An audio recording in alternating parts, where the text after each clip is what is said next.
तो स्टूडेंट्स, आपका स्वागत है। आज एक अपनी नई क्लास हम आपके लिए लेके आए हैं, क्लास 12 के लिए, क्लास 12वीं के लिए। और जो आज का हमारा टॉपिक रहेगा वो रहेगा टॉर्क एक्टिंग। टॉपिक क्या रहेगा हमारा? Torque acting on electric dipole in uniform electric field. यानी किसी यूनिफॉर्म इलेक्ट्रिक फील्ड में यदि हम किसी इलेक्ट्रिक डाइपोल को रखते हैं। कहानी आप पीछे पढ़ के आए हो क्लास 11 में, यूनिट नंबर 5 में, रोटेशनल मोशन में। और आपने टॉर्क के बारे में पता होगा कि टॉर्क में क्या होता है कि जब किसी बॉडी के ऊपर दो इक्वल और अनलाइक फोर्सेस लगे, ठीक है, अनलाइक फोर्सेस लगे, ठीक है, कि और उसकी वजह से उन दो इक्वल और अनलाइक फोर्सेस की वजह से क्या हो, वो बॉडी क्या है, क्या करना स्टार्ट कर देती है, रोटेट करना स्टार्ट कर। देखिए, जो आपका इलेक्ट्रिक डाइपोल होता है, हम क्या करते हैं, दो इक्वल और अनलाइक चार्जेस को लेते हैं और उनके बीच में कुछ ना कुछ क्या लेते हैं, सेपरेशन लेते हैं, डिस्टेंस लेते हैं, जिससे हमारा क्या बनता है, इलेक्ट्रिक डाइपोल मोमेंट बनता है। ये बातें हम पहले पढ़ चुके हैं। और ये ले लिया हमने जो डायरेक्शन, ये एरो के निशान देख रहे हो ये सभी, ये हमने किसकी डायरेक्शन ले ली? इलेक्ट्रिक फील्ड की डायरेक्शन। ठीक है, ये हमने इलेक्ट्रिक फील्ड की डायरेक्शन ले ली जो दिखाई दे रही है, ये एरो के निशान, ठीक है। और ये हमने डाइपोल रख लिया, ए पॉइंट पे नेगेटिव चार्ज रख लिया, बी पॉइंट पे पॉजिटिव चार्ज रख दिया। अब पॉजिटिव चार्ज की वजह से इलेक्ट्रोस्टैटिक फोर्स लगेगा। पॉजिटिव चार्ज की वजह से इलेक्ट्रोस्टैटिक फोर्स किस डायरेक्शन में लगेगा? आपका इस डायरेक्शन में, यानी इलेक्ट्रिक फील्ड की डायरेक्शन में लगेगा आपका फोर्स, ये फोर्स आपका। और ये किसके बराबर होगा आपका? आपको पता है, ये आपका QE के बराबर होगा। और माइनस चार्ज की वजह से इस पॉइंट ए पॉइंट पे, माइनस चार्ज की वजह से इस पॉइंट पे किसकी तरफ, जो आपका इलेक्ट्रिक फील्ड है, उस इलेक्ट्रिक फील्ड के अपोजिट डायरेक्शन में फोर्स लगेगा, ऐसे, इस तरीके से, ठीक है, इस तरीके से फोर्स लगेगा आपका, ठीक है। यानी दो आपके इक्वल और अनलाइक फोर्सेस, जिसकी वजह से क्या है, ये इलेक्ट्रिक डाइपोल क्या है आपका, मूव करना स्टार्ट कर देता है, यानी इसके अंदर टॉर्क जनरेट हो जाता है।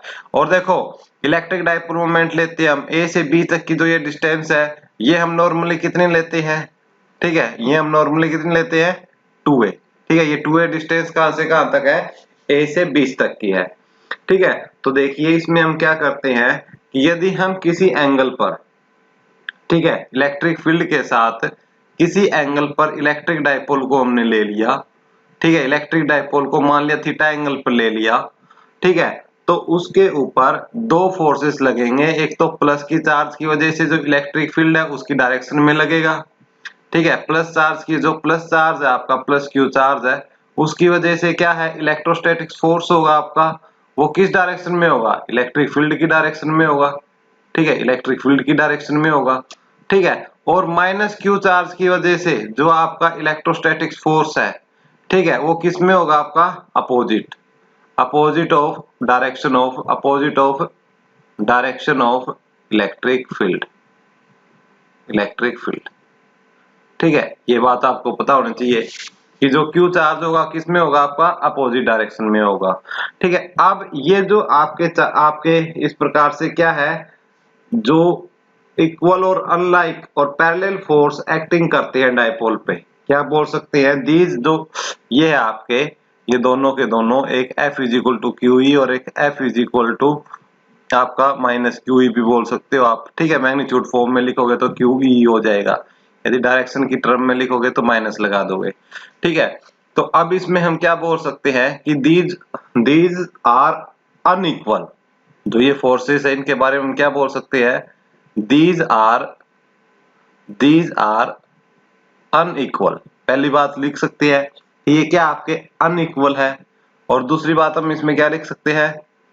अनलाइक, अनलाइक है, एक जैसे नहीं है, क्योंकि यदि एक जैसे लगे और सेम लाइन पे लगे तो क्या करेंगे, वो एक दूसरे के फोर्स को कैंसिल कर देंगे, फिर तो बॉडी क्या करेगी, रोटेट ही नहीं करेगी, ठीक है। और उसके बाद पैरेलल force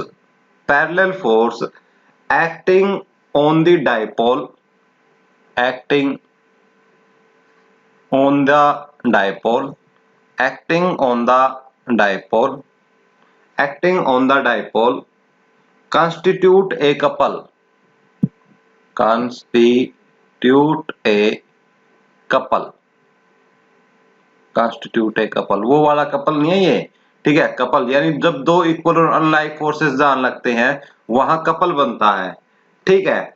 और क्या है, द टेंडेंसी, लिख लिए, the tendency, the tendency of, the tendency of couple is, the tendency of couple is rotate the dipole, rotate the dipole, rotate the dipole, rotate the dipole, the moment of couple, और इसके में एक बात और लिख लो, the moment of couple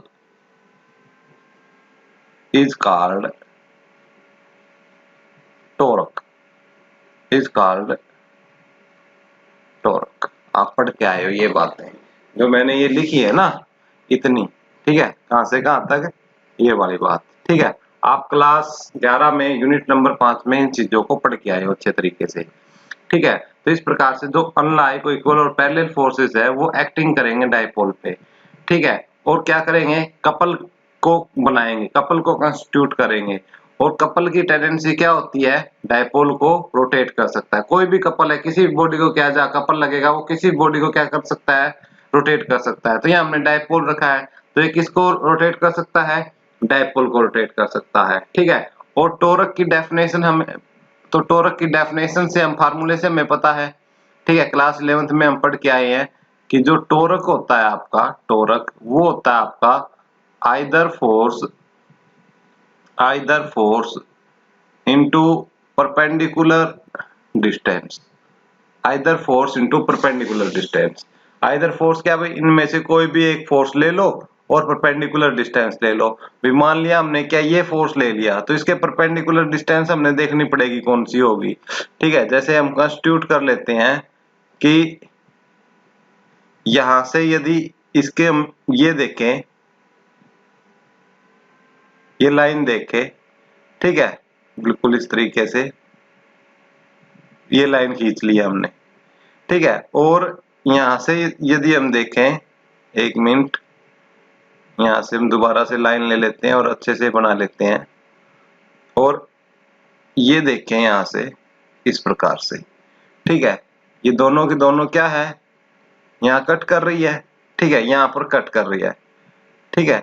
अब जैसे ये ए है, बी है, और इस पॉइंट को हम क्या है, कोई नाम दे लेते हैं, क्या, सी।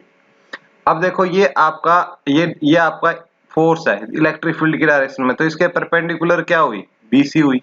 तो हम फार्मूला कैसे लिख सकते हैं, आइदर फोर्स, हमने यही फोर्स ले लिया, आइदर फोर्स, तो फोर्स की वैल्यू कितनी है, क्यू वी, और into perpendicular distance, perpendicular distance कितना है भाई, बीसी, ठीक है। और स्टार्टिंग में हमने बताया था कि जो हमने डाइपोल है इलेक्ट्रिक फील्ड के साथ कुछ ना कुछ एंगल बना के लिखा, भाई ये कुछ ना कुछ एंगल बना रहा है आपका थीटा, ठीक है। तो यही एंगल कितना बनेगा इसके साथ, यही एंगल होगा आपका थीटा, ये एंगल थीटा होगा, ठीक है। तो जिसके साथ एंगल बनता है उसको हम क्या लिख सकते हैं, कोस थीटा। तो ये जो ये वाली डिस्टेंस है ये क्या होगी आपका 2a कोस थीटा, और जो ये है ये क्या हो गया आपकी 2a साइन थीटा। देखो यदि ऐसे नहीं समझ में आती तो कोई दिक्कत नहीं है, मैं आपको दूसरे मेथड से समझा देता हूँ। देखो ये हमारा ए बी सी एक आपका राइट एंगल ट्रायंगल बन चुका है, इसमें ए बी आपका हाइपोटेन्यूज है, ए सी हमारे पास क्या है, और बी सी क्या है, बेस है, और बी सी आपका परपेंडिकुलर है, और ए सी आपका क्या है, बेस है। अब हमें ए से बी की वैल्यू का पता है, कितनी, ए से बी की वैल्यू कितनी दे रखी है हमारी, 2a दे रखी है, डाइपोल मोमेंट की डिस्टेंस होती है, और हमें निकालनी है BC। तो हम एक ऐसा फार्मूला लगाएंगे कि जिसमें हमारा क्या क्या आता हो, परपेंडिकुलर भी, और हमारा क्या आता हो, हाइपोटेन्यूज भी। तो ऐसा कौन सा फार्मूला होता है, यहाँ देखो मैं एक तरफ आपको दूसरे पेन से करके दिखाता हूँ, ठीक है, मैं ग्रीन पेन से कर रहा हूँ अलग से, जो ग्रीन पेन वाला काम है वो अलग से देखें। तो यदि आपसे बोले कि कोई भी साइन थीटा की वैल्यू निकालो, साइन थीटा, तो साइन थीटा क्या हो गया आपकी, परपेंडिकुलर डिवाइडेड बाय क्या होगा, परपेंडिकुलर डिवाइडेड बाय हाइपोटेन्यूज। अब परपेंडिकुलर कितना दे रखा है यहाँ पे, देखो परपेंडिकुलर BC है, तो BC की जगह BC लिख लो, और हाइपोटेन्यूज की वैल्यू कितनी दे रखी है, 2a, और हमें तो BC की वैल्यू निकालनी है, तो क्रॉस मल्टीप्लीकेशन कर लो। तो जो BC की वैल्यू है वो कितनी आई आपकी 2a sin थीटा। क्या है हमारी BC की वैल्यू 2a sin थीटा, और ये वैल्यू यहाँ पुट कर लो। और टॉर्क को रिप्रेजेंट करते हैं एक सिंबल से, ये इसको टो बोलते हैं, TAU टो, ठीक है, ताउनी टो, ठीक है। आइदर फोर्स आपका क्या हुआ QE into perpendicular distance. BC की वैल्यू कितनी आई हमारी 2a sin थीटा। बोलो यहाँ तक बात समझ में नहीं आई? नहीं आई हो तो बताएं, ठीक है, आराम से वीडियो को देखें। अब देखो इसी को हम कैसे रीअरेंज करके लिख सकते हैं, इसी को कि हम इसको लिख सकते हैं Q इंटू 2a। कैसे लिख सकते हैं हम Q इंटू 2a, इसको एक साथ लिख सकते हैं, और जो बच गया उसको एक साथ लिख सकते हैं E sin थीटा, ठीक है। और Q इंटू 2a क्या होता है, डायपोल मोमेंट। पढ़ के आए हो कि डायपोल मोमेंट क्या होता है हमारा, charge into distance between them. तो इसको हम कैसे लिख देंगे, हम टॉर्क को लिखेंगे P into E into sine theta, ठीक है। और आपने क्रॉस प्रोडक्ट का फार्मूला पढ़ा होगा क्लास 11th में कि A क्रॉस जो B होता है आपका, वो किसके बराबर होता है आपका AB साइन थीटा के, ठीक है। तो PE साइन थीटा को हम क्या लिख सकते हैं, देखो, और जहां भी क्रॉस प्रोडक्ट आ जाए वो क्वांटिटी किस प्रकार की होती है, आपकी वेक्टर क्वांटिटी होती है। तो ये भी टॉर्क भी कैसी क्वांटिटी हो जाएगी, वेक्टर। तो इसके ऊपर वेक्टर लगा दो और इसको किस में लिख दो, क्रॉस प्रोडक्ट की टर्म में लिख दो P क्रॉस, ठीक है। तो इतना आपका जो टॉर्क है वो आपका जनरेट करेगा। ये कितना टॉर्क जनरेट करेगा, इतना टॉर्क यहाँ से जनरेट होगा, ठीक है। हम एक पेज और लेते हैं जिसमें हम आपको एक्सप्लेन करने की कोशिश करेंगे कि क्या एक्सप्लेन करने की कोशिश करेंगे कि डेफिनेशन ऑफ डायपोल मोमेंट, ठीक है। हम इसमें आपको डेफिनेशन ऑफ डायपोल मोमेंट देखेंगे क्या होती है। डेफिनेशन ऑफ डायपोल मोमेंट यानी जो हमने ये एक्सप्रेशन किया टॉर्क का, यहाँ से हम डेफिनेशन देखेंगे क्या होती है, ठीक है। यहाँ से हम डेफिनेशन निकालने की कोशिश करेंगे। देखो टॉर्क है, टॉर्क की वैल्यू हमने कितनी निकाली है, टॉर्क की PE साइन थीटा, PE से साइन थीटा निकाली है, ठीक है। और यदि इसमें हम कंडीशन ले लें, यदि थीटा की वैल्यू क्या हो जाए 90 डिग्री हो जाए, और एक और कंडीशन ले लें कि इलेक्ट्रिक फील्ड को कितना यूनिटी मान के चलें, इलेक्ट्रिक फील्ड को कितना मान के चले यूनिटी, देन जो हमारा टो है वो किसके बराबर हो जाएगा आपका P के। जो टॉर्क है वो हमारा किसके बराबर हो जाएगा आपका P के बराबर हो जाएगा, ठीक है।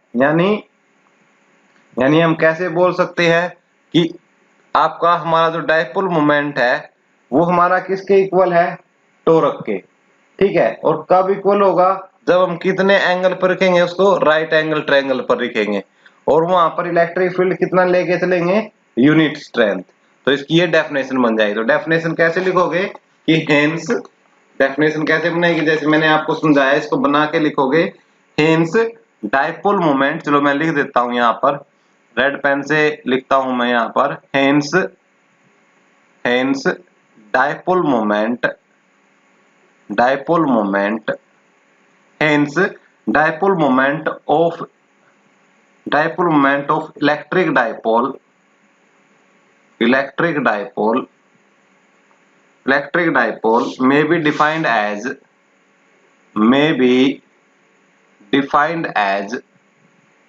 may be defined as the torque acting on the dipole, the torque acting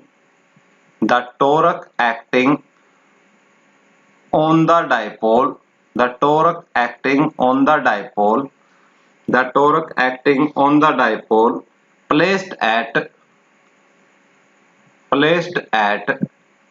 right angle to the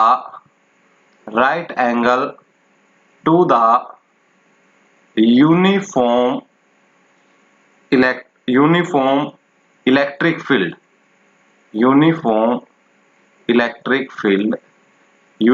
electric field of unit strength, of unit strength is called dipole moment, is called dipole moment. उसको हम क्या बोलेंगे? Dipole moment. ठीक है, ये आपकी definition है आपकी किसकी? डाइपोल मोमेंट की। दोबारा से देख लीजिए डेफिनेशन को। डाइपोल मोमेंट की जो डेफिनेशन है उसको कैसे देखेंगे कि डाइपोल मोमेंट की डेफिनेशन में हमने टॉर्क का फार्मूला निकाला। कितना टॉर्क? क्या है आपका? टॉर्क पीई साइन थीटा है। और हमने इसमें कंडीशन मान ली कि ये कंडीशन हो, क्या कंडीशन हो? एक तो कि थीटा 90 डिग्री हो। ठीक है, जैसे हमने आपको पीछे बताया था थीटा 90 डिग्री देखो कब होगा? इस केस में जब ये देखो ये डाइपोल है आपका, रेड लाइन क्या है? डाइपोल है। इसको, और ये इलेक्ट्रिक फील्ड की डायरेक्शन है, ये एरो का निशान देख रहे हो आप, ये इलेक्ट्रिक फील्ड की डायरेक्शन है। जब इस डाइपोल को आप ऐसे बिल्कुल ऐसे रख दोगे इसके ऊपर, ठीक है, और इस जो इलेक्ट्रिक फील्ड की स्ट्रेंथ कितना ले लेंगे हम? यूनिट ले लेंगे। ठीक है, यूनिट ले लेंगे तो उस केस में जो टॉर्क है आपका पीई के बराबर हो जाएगा। कैसे हो जाएगा? अब ये चक्कर में पड़ रहे हैं, चलो मैं बता देता हूँ कैसे। कि torque is equal to P, electric field की वैल्यू 1 और साइन 90, और साइन 90 होता है आपका 1, साइन 91 होता है, याद रखनी है ये वैल्यू। तो इसका टॉर्क इसलिए किसके बराबर है? पी के बराबर है। और ये इसे हम क्या बोल सकते हैं कि जो आपका डाइपोल मोमेंट है वो टॉर्क के बराबर है। कब है? जब हम उसको इलेक्ट्रिक फील्ड में, जो इलेक्ट्रिक फील्ड की डायरेक्शन है तो उसकी डायरेक्शन के किस किस एंगल पे रखेंगे? 90 डिग्री पे, यानी राइट एंगल पे रखेंगे। और वहां पर जो इलेक्ट्रिक फील्ड स्ट्रेंथ कितनी हो? यूनिट हो, तो उसको वो हम बोलते हैं उसको इलेक्ट्रिक डाइपोल मोमेंट। ठीक है, ये इलेक्ट्रिक डाइपोल मोमेंट की डेफिनेशन है किस टर्म में? In term of torque, in term of torque, यानी टोरक की टर्म में ये क्या थी? आपकी डेफिनेशन थी। ठीक है, और मैं उम्मीद करता हूं आपको ये जरूर बात समझ में आई होगी। फिर भी आपको कहीं डाउट रहता है तो आप मेरे से पूछ सकते हो। ठीक है, देखिए अब जो हमारा नेक्स्ट टॉपिक जो रहेगा वो रहेगा potential energy of dipole in an electric field. यानी जब हम इलेक्ट्रिक फील्ड में किसी डाइपोल को रखते हैं, देखिए हम पीछे से एक बार आपको फिर से बताते हैं आपको कि ये हमारा है कि हमने ये डाइपोल है, इस डाइपोल को हमने किसने इलेक्ट्रिक फील्ड में रखा। देखिए जब हम इलेक्ट्रिक फील्ड में डाइपोल को रखते हैं तो उसके ऊपर इक्वल और अनलाइक और पैरेलल फोर्स एक्टिंग करते हैं, जिसकी वजह से वहां पर एक कपल है वो जनरेट हो जाता है। और उस कपल की टेंडेंसी होती है किसी भी बॉडी को रोटेट करने की। तो वो हमारे यहाँ पर क्या है, जो ये डाइपोल है इसको रोटेट करने की कोशिश करता है। ठीक है, और जो मोमेंट ऑफ कपल होता है उसी को हम टॉर्क कहते हैं। और टॉर्क की डेफिनेशन हमने बताई थी कि फोर्स इनटू परपेंडिकुलर डिस्टेंस है, ये हमने पढ़ ली थी। ठीक है, अब देखिए कि जब इलेक्ट्रिक डाइपोल को हम यूनिफॉर्म इलेक्ट्रिक फील्ड में रखते हैं तो उसके ऊपर क्या एक्सपीरियंस होता है? आपका टॉर्क। क्या एक्सपीरियंस होता है उसके ऊपर? आपका टॉर्क। ये बात हमने पढ़ ली है कि जब हम इलेक्ट्रिक फील्ड को यूनिफॉर्म इलेक्ट्रिक फील्ड में रखते हैं, यानी हम जब एक इलेक्ट्रिक डाइपोल को यूनिफॉर्म इलेक्ट्रिक फील्ड में रखते हैं तो उस पर क्या एक्सपीरियंस होता है? टॉर्क। क्या एक्सपीरियंस होता है उसके ऊपर? टॉर्क। ठीक है, और टेंडेंसी टॉर्क की क्या होती है? डाइपोल को रोटेट, यानी वो घुमा घुमा सकता है। जब टॉर्क लगेगा तो टॉर्क की टेंडेंसी घुमाना होती है, रोटेट करना होती है, तो रोटेट कर सकता है उसको। ठीक है, तो इसलिए जो वर्क डन स्टोर होता है वो डाइपोल के अंदर as a potential energy store होता है। यानी अब वो घूमेगी, रोटेट करेगा, तो रोटेट करने के लिए कुछ ना कुछ तो एनर्जी की जरूरत होगी। जब उसको रोटेट करना है हमने, जो ये हमारा डाइपोल मोमेंट है, जब इसको ये रोटेट करता है, इसके अंदर रोटेट करने की कोशिश करता है, तो कुछ ना कुछ तो उसको एनर्जी की जरूरत होती है। ठीक है, वो एनर्जी किस फॉर्म में स्टोर करता है? वो पोटेंशियल एनर्जी की फॉर्म में स्टोर करता है। ठीक है, आई बात समझ में कि आप क्या लिख सकते हो इसमें? आप इसके अंदर लिख सकते हो इस आर्टिकल में, ऐसे इसमें लिख सकते हो आप कि whenever an electric field, क्या लिखोगे? मैं लिख देता हूं, चलो। whenever whenever an electric dipole is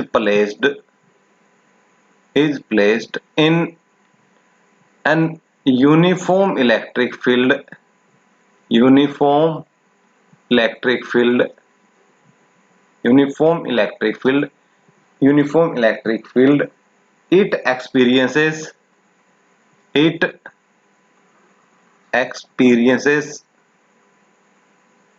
a torque on the dipole. Torque experience on the dipole. The tendency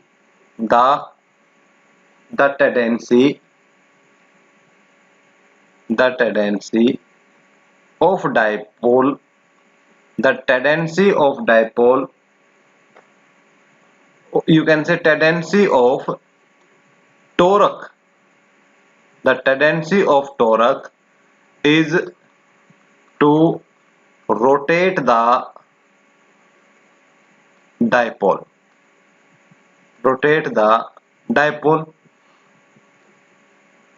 Hence an amount of work is done. The work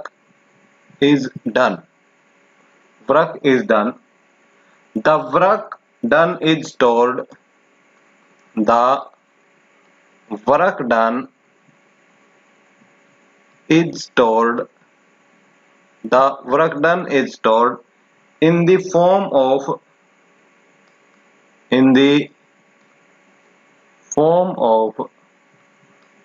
potential energy. In the dipole. देखिए मैंने आपको क्या बताया है कि जब भी हम यूनिफॉर्म इलेक्ट्रिक फील्ड में किसी डाइपोल को रखते हैं तो उस डाइपोल के ऊपर टॉर्क लगता है। कैसे लगता है पढ़ चुके हैं।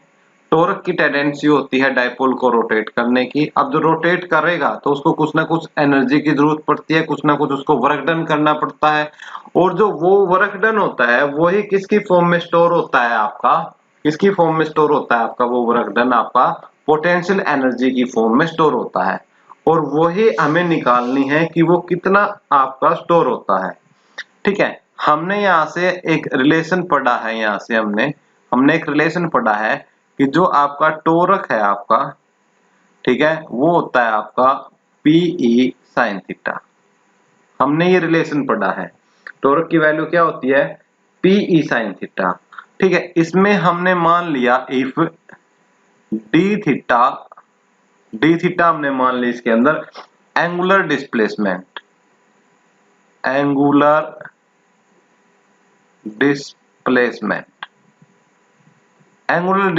हमने कितनी मान ली इसके अंदर, डी थीटा मान ली। एंगुलर डिस्प्लेसमेंट का मीनिंग क्या है कि रोटेट होना उसके अंदर। ठीक है, कि रोटेट होना। देखिए कैसे रोटेट होना, मैं आपको दोबारा से यहाँ लेके चलता हूँ कि ये डाइपोल मोमेंट है, थीटा एंगल है।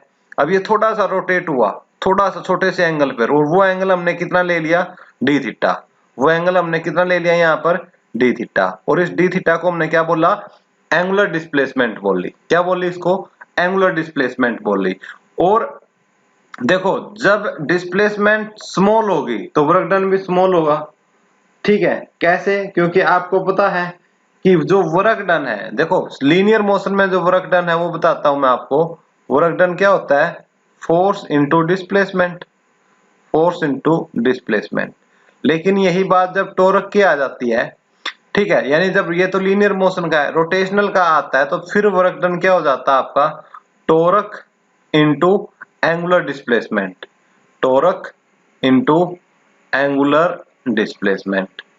ठीक है, ये हो जाती है। अब देखिए यहां से देखिए एक बार दोबारा से, यदि हमारी एंगुलर डिस्प्लेसमेंट स्मॉल है, स्मॉल एंगुलर डिस्प्लेसमेंट है, तो वर्क डन भी कैसा होगा हमारा, स्मॉल होगा। तो जो वर्क डन है वो अपना देखो कितना होगा, वर्क डन वो होगा टॉर्क इनटू डी थीटा। यानी ये देखो वर्क डन आपका, यदि एंगुलर डिस्प्लेसमेंट क्या है आपकी, स्मॉल है, तो वर्क डन भी क्या होगा आपका, स्मॉल होगा। ठीक है, और देखो अब हम इसमें कंडीशन लेके चलते हैं कि जो हमारा रोटेशन है, ठीक है, जैसे मैं आपको दोबारा से वहीं लेके चलता हूं अपने पीछे पहली क्लास पे, ये रोटेशन है। तो मान लिया स्टार्टिंग में ये एंगल थीटा 1 है, ठीक है। अब रोटेट होने के बाद चेंज वो कर दिया हमने थीटा 2 तक, यानी हम इसको कहां से कहां तक रोटेट कर रहे हैं, थीटा 1 से थीटा 2 तक रोटेट कर रहे हैं। और फिर वर्क डन निकाल के देखेंगे कि कितना होगा, फिर वर्क डन निकाल के देखेंगे कितना होगा। ठीक है, तो फिर कितना होगा कि देखो स्मॉल दे रखा है, यदि इसका कंप्लीट निकालना है तो हम इसका क्या कर देते हैं, इंटीग्रेशन कर देते हैं। ठीक है, और इंटीग्रेशन कहां से कहां तक करोगे, थीटा 1 टू थीटा 2। ठीक है, टोटल वर्क डन निकालने के लिए कहां से कहां तक करेंगे हम, थीटा 1 से थीटा 2 तक। ठीक है, और देखो इंटीग्रेशन कर दो, D W integration is equal to integration tau D theta. ठीक है, ये हो गया आपका। नेक्स्ट स्टेप में क्या करो, इंटीग्रेशन टो की वैल्यू पुट कर दो, क्या, P E sine theta D theta, PE sine theta D theta, ये वैल्यू हमने पुट कर दी। और इंटीग्रेशन कहां से कहां तक करना, थीटा 1 से थीटा 2 तक। इंटीग्रेशन कहां से कहां तक करना, थीटा 1 से थीटा 2 तक। अब इसमें p और e तो कांस्टेंट है। अब इंटीग्रेशन करने का तरीका यदि किसी को नहीं आता तो मैं उनके लिए एक बार फिर से थोड़ा इंटीग्रेशन को रिकैप्चुलेट करवा देता हूं कि जो हम यहाँ यूज कर रहे हैं सिर्फ उसी टर्म को मैं आपको बता देता हूं कि इंटीग्रेशन क्या होता है और कैसे करते हैं। थोड़ा सा इंटीग्रेशन के बारे में जो सिर्फ वही बताऊंगा जो यहाँ पर हम यूज कर रहे हैं, ज्यादा एक्स्ट्रा नहीं बताऊंगा। देखो इंटीग्रेशन होता है आपका, यदि साइन थीटा डी थीटा दे रखा हो, ठीक है, साइन थीटा डी थीटा, जो ये डी थीटा होता है ये आपका वेरिएबल होता है। ठीक है, यानी इसके विद रिस्पेक्ट टू हम इंटीग्रेशन करते हैं। तो जब साइन थीटा का जो इंटीग्रेशन होता है, याद रखना आपको, ये होता है आपका माइनस कोस थीटा। क्या होता है, माइनस कोस थीटा होता है। ठीक है, और जब इसमें यदि लिमिट दे रखी हो, ये आपका डेफिनेट इंटीग्रेशन का एग्जांपल बन जाएगा। जब लिमिट ना हो तो अनडेफिनेट इंटीग्रेशन है, इंटीग्रेशन के साथ लिमिट दे रखी हो तो लिमिट कैसे लगाते हैं, यहाँ पर हम ऐसे दो निशान लगा के ये थीटा 1 और ये थीटा 2 ऐसे लगा देंगे। और क्या क्या बोलते हैं, थीटा 1 को लोअर लिमिट बोलते हैं और जो हमारी थीटा 2 है इसको क्या बोलते हैं, अपर लिमिट बोलते हैं। और जब अब देखो अब ये लिमिट है तो कुछ ना कुछ तो इनका वैल्यू होगा। तो जो ये डी थीटा है, ठीक है, जो डी के साथ जो टर्म है उसकी जगह हम क्या पुट कर देंगे, जब हमारा इंटीग्रेशन कर देगा वैल्यू, तो हम यहाँ क्या करेंगे, इसकी जगह वैल्यू जहां भी थीटा होगा पहले अपर लिमिट फिर माइनस क्या करेंगे, लोअर लिमिट। तो हम पहले वैल्यू पुट करते हैं, जैसे इसमें माइनस कोस, अब थीटा है, थीटा की जगह अपर लिमिट पुट कर दो थीटा 2। ठीक है, उसके बाद माइनस का निशान होता है, ठीक है, माइनस, और ये माइनस एक ऑलरेडी है, माइनस माइनस क्या हो जाएंगे, प्लस कोस थीटा, थीटा की जगह थीटा 1 लोअर लिमिट थीटा 1। ठीक है, और इसी को हम कैसे रीअरेंज करके लिख सकते हैं, cos theta 1 minus cos theta 2 ऐसे लिख सकते हैं। इसी टर्म को हम इसी टर्म को ऐसे लिख सकते हैं। बोलो कोई दिक्कत है तो, ठीक है, मेरे हिसाब से कोई दिक्कत नहीं होनी चाहिए। तो अब दोबारा से आप हमारे जो हम कर रहे हैं वहां पे आ जाओ। अब पीई को हमने ले लिया बार, पीई को हमने क्या कर लिया बार। अब इंटीग्रेशन किसका बचा, थीटा 1 से लेकर थीटा 2 तक साइन थीटा डी थीटा तक। और साइन थीटा डी, जो ये इंटीग्रेशन ये इतनी जो वैल्यू है वो मैंने यहाँ एक्सप्लेन किया और उसका आंसर क्या आया, ये। अब ये वैल्यू मैं यहाँ पर यूज कर लूंगा तो फिर हमारा जो बनेगा क्या बनेगा, पीई आपका cos theta 1 minus cos theta 2 ये बन जाएगा। ठीक है, तो ये बन जाएगी हमारी फर्स्ट इक्वेशन। और देखो स्मॉल का जब भी करोगे तो कंप्लीट का वर्क डन आ जाएगा। ठीक है, और जो ये वर्क डन है किसकी, जो ये वर्क डन है किसकी टर्म में स्टोर होता है, आपका पोटेंशियल एनर्जी की टर्म में। तो हम पोटेंशियल एनर्जी बोल सकते हैं कितनी हुई आपकी, P into E into cos theta 1 minus cos theta 2 इतनी हुई। ठीक है, ये हो गई हमारी इक्वेशन नंबर 1। ठीक है, इक्वेशन नंबर 1 बोल लो या कुछ भी बोल लो। ठीक है, अब इसके हमने पढ़ने हैं दो स्पेशल केस, सिर्फ दो स्पेशल केस है, उसके बाद क्लास को ओवर करेंगे। तो वो जरूरी है, देख लेते हैं, एग्जाम में पूछ लिए जाते हैं। ठीक है, तो इसके स्पेशल केस पढ़ेंगे, स्पेशल केस में स्पेशल केस देखेंगे। ठीक है, सभी के सभी स्टूडेंट। तो इसका केस फर्स्ट क्या होगा, केस फर्स्ट, जो केस फर्स्ट हो जाएगा इसका हमारा वो क्या हो जाएगा कि यदि हम कंडीशन ऐसे मिल जाए, if theta 1 is equal to 0, theta 1 is equal to 0 and theta 2 is equal to theta, ये ले ली हमने कंडीशन। ठीक है, तो इस केस में जो एनर्जी, पोटेंशियल एनर्जी होगी हमारी, पोटेंशियल एनर्जी को हम यू से रिप्रेजेंट कर रहे हैं यहाँ पर, वो हो जाएगी हमारी क्या, पीई इंटीग्रेशन कोस थीटा 1, ठीक है, कोस थीटा 1, थीटा 1 कितना है 0, माइनस कोस थीटा 2, और थीटा 2 की वैल्यू कितनी है, हमने कितनी ले रखी है थीटा, और कोस 0 की वैल्यू होती है आपकी, याद रखना आपने, कोस 0 की वैल्यू होती है 1, और कोस 90 की वैल्यू होती है आपकी कितनी 0, और साइन 0 की वैल्यू होती है 0, और साइन 90 की जो वैल्यू होती है आपकी कितनी 1, ये आपको याद रखनी है नॉलेज के लिए। तो ये हमारा u किसके बराबर हो जाएगा आपका, फिर p into E into 1 minus cos theta, 1 minus cos theta. ठीक है, ये हमारी क्या हो जाएगी, सेकंड इक्वेशन। ठीक है, ये हमारा केस नंबर 1 है। केस नंबर क्या है, ये हमारा 1 है, और इसी में हम पढ़ेंगे केस नंबर 2। ठीक है, तो केस 2 देखिए, इसी के अंदर केस 2 में हम लेंगे कंडीशन क्या ले ली हमने, यदि हमने क्या है थीटा 1 की जगह 90 ले लिया, ठीक है, और थीटा 2 को हमने कितना रहने दिया, थीटा। ठीक है, तो फिर उस केस में हमारी पोटेंशियल एनर्जी कितनी होगी, PE into cos 90 minus cos theta.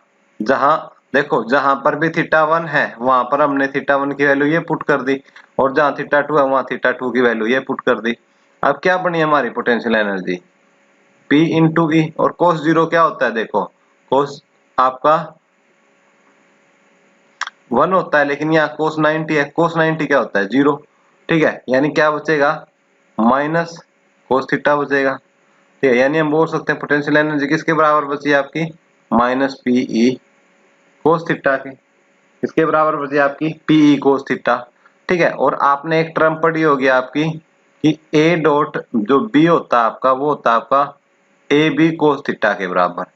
ठीक है, और जो थीटा आपका ए और बी के बीच का एंगल है, तो इसलिए जो पोटेंशियल एनर्जी को हम लिख सकते हैं इन term of dot product P dot E, और ये डॉट प्रोडक्ट है दो वेक्टर की। जहां भी डॉट प्रोडक्ट आ जाए दो वेक्टर की, वो किस प्रकार की क्वांटिटी होगी, स्केलर। वो किस प्रकार की क्वांटिटी होगी आपकी, स्केलर क्वांटिटी। तो इसलिए हमारी ये आपकी जो पोटेंशियल एनर्जी किस प्रकार की क्वांटिटी आई है, एक स्केलर। ठीक है, तो ये था हमारा आज का टॉपिक। ठीक है, इस टॉपिक में हमने किस किस के बारे में पढ़ा, एक तो हमने यूनिफॉर्म इलेक्ट्रिक फील्ड में जब डाइपोल मोमेंट को रखते हैं तो वो कितना टॉर्क जनरेट करता है, और उस टॉर्क की टेंडेंसी होती है किसी बॉडी को रोटेट करने की, और यहाँ पर हमारी वो बॉडी क्या है, डाइपोल मोमेंट है। तो इसकी टेंडेंसी क्या होती है, डाइपोल को क्या होती है, रोटेट करने की टेंडेंसी होती है, यानी ये डाइपोल को क्या कर सकता है, रोटेट कर सकता है। बात समझ में आई। ठीक है, एक और महत्वपूर्ण बात है कि जब वो रोटेट कर सकता है तो उसको रोटेट करने के लिए क्या है, कुछ ना कुछ किसकी जरूरत पड़ेगी, आपको एनर्जी की जरूरत पड़ेगी, कुछ ना कुछ एनर्जी की जरूरत पड़ेगी। ठीक है, और जो वो एनर्जी होती है वो किस फॉर्म में स्टोर होती है, यहाँ पर आपकी किस फॉर्म में स्टोर होती है, हम बता चुके हैं आपको पोटेंशियल एनर्जी की टर्म में, और वो पोटेंशियल एनर्जी की जो वैल्यू है वो हम निकाल के बता चुके हैं, और स्पेशल केस है वो भी हम डिस्कस कर चुके हैं। तो ये इंपॉर्टेंट आर्टिकल था दोस्तों, यहाँ से आपसे जो क्वेश्चन है एग्जाम में वो पूछा जा सकता है, और सभी भी स्टेट बोर्ड, चाहे हरियाणा बोर्ड हो, चाहे राजस्थान बोर्ड हो, चाहे सीबीएसई हो, आईसीएसई हो, सभी में से यहाँ से क्वेश्चन पूछा जा सकता है। फिर भी किसी विद्यार्थी को किसी भी प्रकार की यदि दिक्कत रहती है, प्रॉब्लम बनती है, तो आप मेरे को क्या है, मेल कर सकते हो, आप मेरे को व्हाट्सएप पे पूछ सकते हो, आप कमेंट बॉक्स में कमेंट छोड़ दीजिए, हम आपको मेल पे या व्हाट्सएप पे क्या करेंगे, आपके जो क्वेरी है उसको जवाब देने की कोशिश करेंगे। ठीक है, तो दोस्तों वीडियो को ऐसे ही देखते रहिए, एंजॉय करिए, और वीडियो को ज्यादा से ज्यादा अपने यार दोस्तों में शेयर कीजिए, और जिन्होंने चैनल सब्सक्राइब नहीं किया है वो चैनल को सब्सक्राइब कर ले, और वहीं पास में एक बेल आइकन लगा हुआ होगा, उस बेल आइकन को भी दबा ले, उस घंटे को, ताकि जब भी कोई नई वीडियो आए तो हमारा जो संदेश है वो आप तक पहुंच के वीडियो का नई का। तो थैंक यू, जुड़ने के लिए बहुत बहुत धन्यवाद।